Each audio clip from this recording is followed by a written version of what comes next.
ஐயா தீர்க்கதரிசி உள்ளே யாராவது பார்த்துட்டு வரட்டுமா? ம்.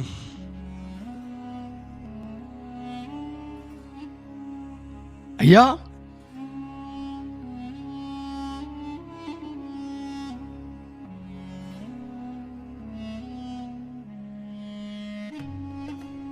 என்ன விஷயமா வந்திருக்கீங்க? சீரிய நாட்டிலேருந்து தளபதி வந்திருக்காரு. அவர் சரீரத்தில் பிரச்சனை.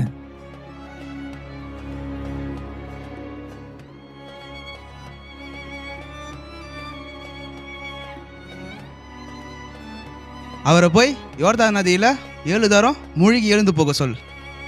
ஆகட்டும் ஐயா. யோர்தான் நதியில் 7 முறை மூழ்கி எழுந்து போக சொன்னார். அப்படியே ஆகட்டும் ஐயா.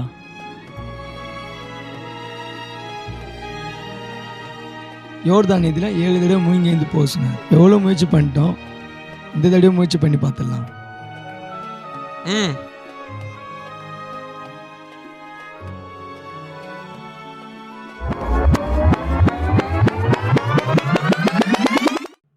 ஏங்க நம்ம பொண்ணுக்கு திருமணம் வச்சிருக்கோம்ல, பாஸ்டர்கிட்ட போயிட்டு நம்ம ஜெபம் பண்ணிட்டு போலாங்க. சரி வாமா போலாம். சரிங்க. சோத்திரம் பாஸ்டர். சோத்திரம் பிரதர், வந்து உட்காருங்க பிரதர். சோத்திரம் பிரதர், என்ன விசேஷம்? ஃபேமிலியாக வந்து இருக்கீங்க?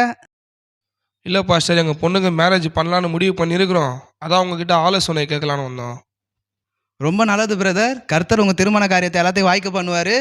ஆனால் ஒரே ஒரு கண்டிஷன், சண்டே மட்டும் மேரேஜ் அவாய்ட் பண்ணுறேங்க பிரதர். நானும் உங்களுக்காக ஜெபம் பண்ணிக்கிறேன், நீங்களும் வீட்டில் ஜெபம் பண்ணுங்க. சரிங்க பாஸ்டர். ஏங்க அவர் அப்படிதாங்க சொல்லுவாரு. நம்ம ஜனங்களாம் ஞாயிற்றுக்கிழமை தாங்க ஃப்ரீயா இருக்கும், ஞாயிற்றுக்கிழமையா பார்த்து வைங்க. அவர் சொன்னதெல்லாம் நானும் கேட்டேன். இந்த காதில் வாங்கி அந்த காதில் விட்டுரு, அதெல்லாம் செய்ய மாட்டேன். சரியா?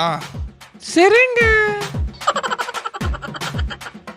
அக்காலத்திலோ ஜனங்கள் தேவ மனுஷனுடைய வார்த்தையை தேவ வார்த்தையாய் நம்பி கீழ்ப்படிந்தார்கள். ஆனால் இக்காலத்திலோ தேவ மனுஷனுடைய வார்த்தையை அசட்டையாய் எண்ணுகிறார்கள்.